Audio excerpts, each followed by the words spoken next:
رستم صاحب کے farm house پر party عروج پر تھی۔ زرق برق لباس پہنے عورتیں اور مرد ادھر سے ادھر گھوم رہے تھے۔ رستم صاحب نے پارٹی کے خاص لوگوں کو ہی مدعو کیا تھا۔ سیکیورٹی کا انتظام انتہائی سخت رکھا گیا۔ میڈیا کے اداروں کا کوئی نمائندہ وہاں ڈھونڈنے سے بھی نہیں ملتا تھا۔ بیرے ہاتھوں میں شراب کی بوتلیں مختلف میزوں پر دے رہے تھے۔ لان میں ہلکا ہلکا سا میوزک چل رہا تھا۔ سٹیج پر چند رقاصائیں اپنا رقص بھی پیش کر رہی تھیں۔ اس ماحول کو دیکھ کر کوئی بھی یہ نہیں کہہ سکتا تھا کہ وہ اسلامی جمہوریہ پاکستان کے رہنے والے لوگ ہیں۔ پارٹی کا آغاز ہوئے کافی دیر گزر چکی تھی، لیکن ابھی تک جہانگیر بخت کا دور دور تک کوئی نام و نشان نہیں تھا۔ رستم صاحب کی نظریں لان کے داخلی حصے پر جمی تھیں۔ انہیں شدت سے بس جہانگیر کی آمد کا انتظار تھا۔ شاید ان کا انتظار پورا ہو چکا تھا۔ لان کے داخلی حصے سے سیاہ شلوار قمیض پہنے جہانگیر بخت اپنے چھا جانے والی شخصیت کے ساتھ داخل ہوا۔ ایک غرور سے چلتے چہرے پر چھائی سنجیدگی، آنکھوں کی سرد مہری اور پراسراریت نے خواتین تو کیا مردوں کی نظروں کو بھی متوجہ کیا۔ جہانگیر بخت کا بھی ایک الگ انداز تھا۔ پشاوری چپل میں مقید ہر اٹھتا قدم انتہائی مضبوط اور دلوں پر دھاک سی بٹھا رہا تھا۔ داڑھی نے اس کے چہرے کو روبدار بنا دیا۔ مغرور ناک سے اوپر سجی آنکھیں دیکھنے والے کو چند پل کے لیے مسمرائز کر دیتی تھی، پھر بھی دیکھنے والا ان پراسرار آنکھوں میں زیادہ دیر دیکھنے کی جرت نہیں کر سکتا تھا۔ خوش آمدید برخوردار، شکر ہے آخر اس چاند نے ہمارے آنگن کو بھی جلا بخشی۔ رستم صاحب جہانگیر سے بغلگیر ہوتے ہوئے پرمسرت لہجے میں بولے۔ آپ بھول رہے ہیں رستم سر، داغدار چاند کی کیا مجال کہ وہ کسی آنگن کو روشن کرے۔ یہ تو سورج کا کمال ہے، وہ اپنی روشنی چاند کو بھی عطا کرتا ہے اور ہر آنگن کو بھی۔ رستم صاحب کے جملے کو پکڑتے جہانگیر نے انتہائی سنجیدگی سے جواب دیا۔ یعنی آپ چاند نہیں بلکہ خود کو سورج کہلوانا چاہتے ہیں؟ چلیں یہ بھی خوب ہے۔ ویسے آپ ہیں بھی تو بالکل سورج جیسے، جس کی روشنی کے آگے ہر چیز بجھنے لگتی ہے۔ رستم صاحب تو آج سارا مکھن یہیں استعمال کرنے کا ارادہ رکھتے تھے۔ رستم سر، آپ کو پتہ ہے کہ میں ڈائٹ کانشیس بندہ ہوں، اتنا مکھن مجھ سے ہضم نہیں ہوتا۔ جہانگیر کی سنجیدگی اور چہرے کی سختی میں کوئی فرق نہیں آیا۔ شہزادے، میں تو پہلے ہی کہتا تھا کہ تمہارا سینس آف ہیومر کمال کا ہے۔ خیر چھوڑو، آؤ تمہیں سب سے ملواؤں۔ رستم صاحب اس کے بعد ساری پارٹی میں جہانگیر کو اپنے ساتھ لے کر کئی لوگوں سے ملواتے رہے۔ آخر 1.5 گھنٹے بعد جہانگیر بخت کو جب کچھ فراغت کے لمحے نصیب ہوئے تو وہ وہاں بنے منی بار کی طرف چلے آئے۔ اس کو دیکھتے ہی زمرد صاحب بھی اس کی طرف چلے آئے۔ ہیلو جہانگیر سر، میں زمرد خان آفریدی، کلام کا MPA ہوں، آپ سے مل کر خوشی ہوئی۔ زمرد صاحب انتہائی پرجوش انداز میں جہانگیر سے مخاطب ہوئے۔ وعلیکم السلام مسٹر زمرد خان، میں جہانگیر بخت ہوں۔ آپ مجھ سے عمر میں بڑے ہیں، آپ مجھے سر کی بجائے صرف جہانگیر کہہ سکتے ہیں۔ انتہائی پروفیشنل انداز میں سنجیدگی سے کہتے جہانگیر نے زمرد خان کا دل ہی جیت لیا۔ جی بہتر جہانگیر بیٹا، ویسے آپ سے ملنے سے پہلے میں سوچتا تھا کہ آخر کوئی عوام میں اتنی جلدی کیسے مقبول ہو سکتا ہے، لیکن اب مجھے یہ اعتراف کرنے میں کوئی آڑ نہیں کہ آپ اس قابل ہیں کہ آپ کو بے حد چاہا جائے۔ زمرد صاحب کے لہجے میں جہانگیر کے لیے محبت ہی محبت تھی۔ شکریہ سر، جہانگیر نے ان کی اتنی لمبی چوڑی بات کے جواب میں محض اتنا ہی کہا۔ اس کے بعد زمرد صاحب کچھ دیر مزید وہاں ٹھہرے تھے، لیکن جہانگیر کے چہرے کی سختی برقرار رہی۔ زمرد خان کے جاتے ہی رستم صاحب کے اشارے پر انتہائی چست لباس پہنے ایک رقاصہ جہانگیر کے قریب آئی۔ اتنے قیامت خیز حسن کا حق بنتا ہے کہ اسے سراہا جائے۔ کیا یہ حق آج ہمیں حاصل ہوگا کہ ہم اس کو خراج تحسین پیش کریں؟ وہ جہانگیر کے چہرے پر اپنی انگلی پھیرتے ہوئے بولی۔ اس رقاصہ کا لہجہ بڑا دلربا تھا۔ آخر وہ اپنے آپ کو سمجھتا کیا ہے؟ صوبے کا وزیر نہیں بلکہ خود کو صدر اوباما سمجھ بیٹھا ہے۔ اکڑو، ایل مینرڈ اور انتہائی بدتمیز انسان ہے وہ۔ مجھے یعنی در شہوار خانزادہ کو دروازے سے ہی لوٹا دیا۔ اس کی یہ مجال کبھی معاف نہیں کروں گی اسے۔ وقت آنے پر گن گن کر بدلہ لوں گی۔ دیکھ لینا ایک نہ ایک دن اسے بھی مجھ سے ضرور کام پڑے گا۔ بیڈ پر بیٹھی در شہوار شعلہ بنی بیٹھی تھی۔ اس کی دائیں ٹانگ مسلسل ہل رہی تھی، جو اس کے اندر ہوتی بے چینی کو ظاہر کر رہی تھی۔ جب سے جہانگیر بخت نے اسے کل آنے کا کہا، تب سے وہ ان گارڈز کی تمسخر اڑاتی ہنسی کو یاد کرتے ہوئے سلگ رہی تھی۔ در شہوار، رات کے 12 بج رہے ہیں اور آپ آج ڈائننگ ٹیبل پر کیوں نہیں آئیں؟ اندام صاحب در شہوار کے کمرے کا دروازہ کھولتے ہوئے اندر داخل ہوئے۔ اندام صاحب کے چہرے پر صبح ہوتی ہوئی چپکلش کے کچھ آثار موجود نہیں تھے۔ آپ تو ایسے پوچھ رہے ہیں جیسے آپ کو کچھ پتہ ہی نہیں ہے۔ در شہوار خوفی سے چہرہ موڑتے ہوئے بولی۔ میری گڑیا لگتا ہے اپنے ڈیڈی سے کچھ زیادہ ہی ناراض ہے۔ لاڈو، کیا ہمیں کوئی حق نہیں تھا کہ ہم اپنی رانی بٹیا کو اپنی مرضی کے گڈے سے بیاہ سکے؟ کیا آج کل کے ماڈرن زمانے کے 70% لوگوں کی طرح آپ بھی یہ سوچتی ہیں کہ ماں باپ بچوں کا برا سوچ سکتے ہیں؟ اندام صاحب نے در شہوار کے سر پر محبت سے ہاتھ پھیرتے ہوئے کہا۔ اندام صاحب در شہوار کو الفت میں اکثر مختلف ناموں سے پکارتے۔ ایسا بالکل نہیں ہے ڈیڈی، آپ کو مجھ پر اور میری جان پر اللہ اور اس کے رسول کے بعد پورا حق ہے۔ میں بس غصہ اس بات پر ہوں کہ آخر اتنی جلدی، وہ بھی 6 سال کی عمر میں میرا نکاح کیوں کیا گیا؟ میں بس وہ وجہ جاننا چاہتی ہوں اور اس انسان سے ملنا چاہتی ہوں جس کی میں منکوحہ ہوں۔ کہ اب میرا اتنا بھی حق نہیں ہے کہ میں یہ سب جان سکوں؟ در شہوار نے ڈبڈبائی نظروں سے اندام صاحب کی طرف دیکھا۔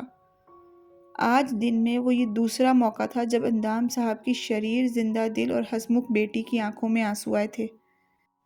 میری جان، آپ کو پورا حق ہے یہ سب جاننے کا، اور اس سب کے لیے آپ کو کہیں جانے کی ضرورت نہیں ہے۔ مجھے پتہ ہے آج آپ جہانگیر کی طرف گئی تھیں، لیکن در شہوار، یہ آپ مجھ سے پوچھتی تو شاید آپ کو اتنی ذلت نہ اٹھانا پڑتی۔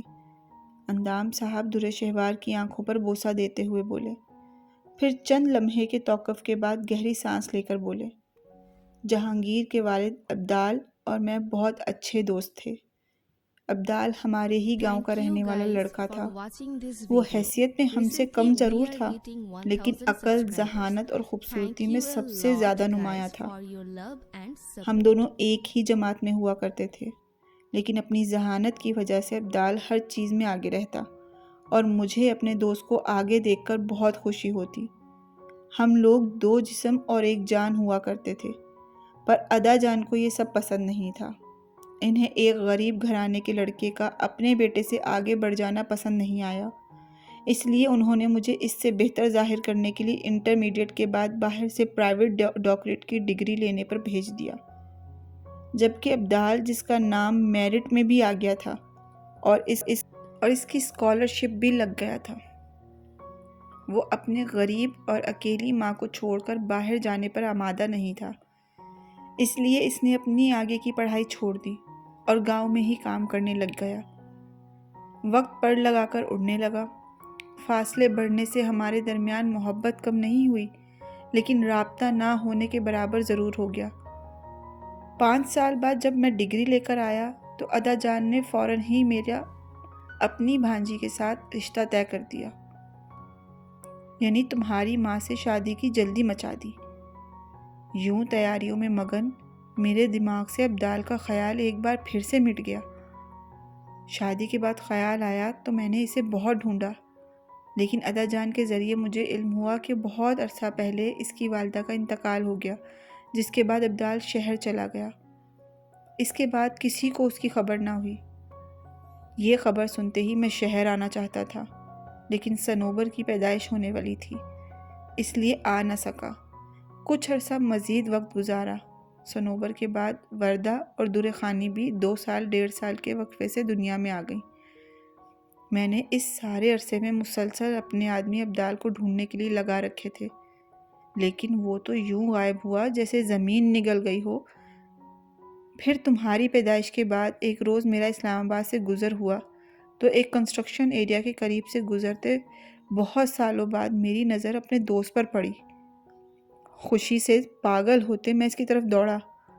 برسوں بعد میں اپنے بچپن کے دوست سے ملا، دوست بھی وہ جو عزیز جان تھا، مگر اس سے ملنے کے بعد اس کے حالات جان کر مجھے انتہائی دکھ ہوا۔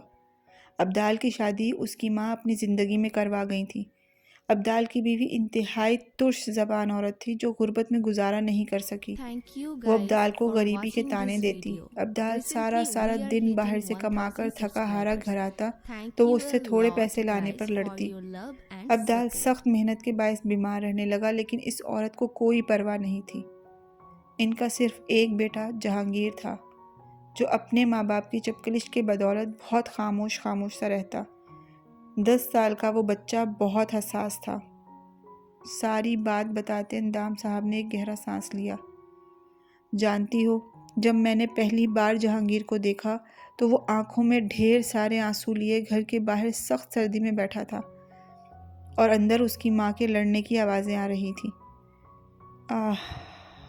خیر، بہت جلد ہی اس عورت نے ابدال سے طلاق لے لی، لیکن دوسری طرف میرے پیچھے تمہاری ماں ایک بار پھر سے ماں کے عہدے پر فائز ہو رہی تھی۔ اس بار وہ بہت کمزور ہو گئی اور بیمار رہنے لگی۔ میں فوراً اس کے پاس جانا چاہتا تھا، لیکن بیمار پڑے ابدال کو اب جانے اپنی زندگی کا بھروسہ کیوں نہیں رہا۔ وہ مجھے جانے نہیں دینا چاہتا تھا۔ اسے ہر وقت جہانگیر کی فکر رہتی۔ اس کی فکر کو دیکھتے میں نے جہانگیر کو اپنی سرپرستی میں لینے کا فیصلہ کیا اور گھر میں کسی کے بھی علم میں لائے بغیر میں نے تمہارا اور جہانگیر کا نکاح کروا دیا۔ پھر جلد آنے کے وعدے دے کر وہاں سے رخصت ہو گیا۔ اندام صاحب نے سانس لینے کے لیے رکنا شروع کیا۔ خدا کی کرنی دیکھو کہ تمہاری ماں نے ادھر ایک پری میچور بیٹے کو جنم دیا، ادھر ابدال دنیا سے رخصت ہو گیا۔ حالات دونوں طرف ناساز تھے۔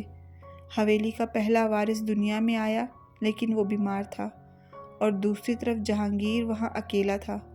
میں اسے لینے جانا چاہتا تھا، لیکن جس دن میں نے اسے لینے جانا چاہا اس دن تمہارے بھائی کا انتقال ہو گیا۔ ہر طرف کوہرام برپا ہو گیا۔ میرے سمجھنے بوجھنے کی صلاحیت ختم ہو گئی۔ اندام صاحب افسوس سے سر ہلاتے ہوئے خاموش ہو گئے۔ اس واقعے کے 2 ماہ بعد جب ہوش سنبھالا تب تک جہانگیر بھی دنیا کے میلے میں کھو گیا۔ اس کے کسی پڑوسی نے خدا ترسی کرتے اسے نجی یتیم خانے میں بھیج دیا، جہاں سے نہ جانے کس فیملی نے اسے اڈاپٹ کر لیا۔ وہ فیملی اسے لے کر لندن چلی گئی۔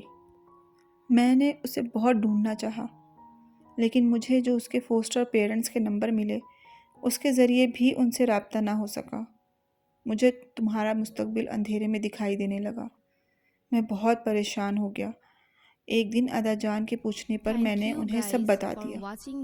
وہ اس بات پر بہت برہم ہوئے اور ان کے غصے کی وجہ یہ تھی کہ میں نے ان کے اعلیٰ خاندان کی لڑکی کا نکاح کسی کمتر اور غریب طبقے کے لوگوں میں کر دیا۔ میرا ان سے اس دن بہت بڑا جھگڑا ہوا۔ انہوں نے مجھے گھر سے نکال دیا کہ جب تک میں جہانگیر کو ڈھونڈ کر تمہیں اس سے طلاق نہیں دلوا دیتا وہ مجھے گھر آنے کی اجازت نہیں دیں گے۔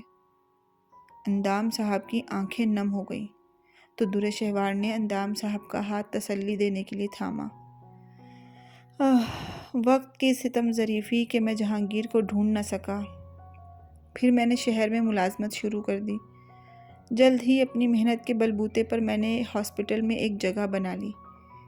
پھر میں تمہیں بھی اپنے پاس لے آیا اور اسی طرح وقت گزرنے لگا۔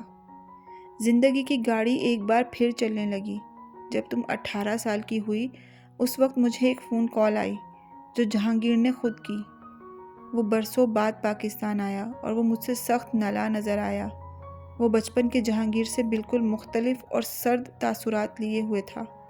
وہ اس رشتے سے رہائی چاہتا تھا، لیکن جب میں نے اسے بتایا کہ یہ تمہارے والد کی آخری خواہش تھی اور اس نے مرنے سے پہلے مجھ سے وعدہ لیا تھا کہ میں کبھی اس رشتے کو ٹوٹنے نہیں دوں گا۔ تو وہ خاموش ہو گیا۔ پھر اس کا مجھ سے رابطہ تو رہا لیکن باقاعدہ بات کبھی نہیں ہوئی۔ اندام صاحب نے ایک گہری سانس بھری